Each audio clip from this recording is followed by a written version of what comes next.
advancing a version of the budget that would, if passed, include an approximately 3,900 permanent fund dividend at a nearly $2 billion deficit.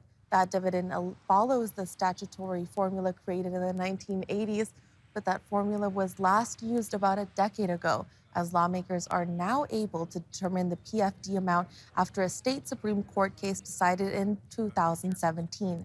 Now, during an hours-long meeting Thursday, the House Finance Committee passed the House Bills 53 and 55, both of which are focused on state spending.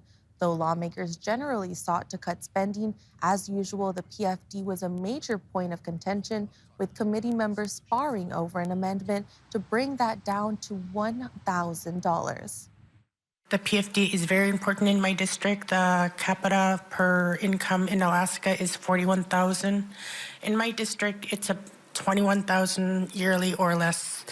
I just traveled out there to the Jamai Festival and had the opportunity to go to a couple of villages, and we got lost, and I asked for directions, and I walked into a mother who was heating her home with her oven range because she couldn't afford stove oil.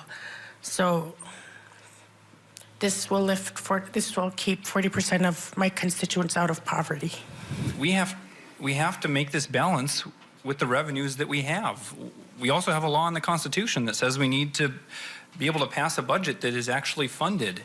And the reality is we cannot do all of these things and still have the budget balance. In 2021, the Alaska Supreme Court determined that the Constitutional Appropriations Clause required that the legislature appropriate the money for Alaskans' PFDs. That particular case surrounded a veto by then Governor Bill Walker, whose case the court ruled in support of, determining that the governor could also veto that appropriation.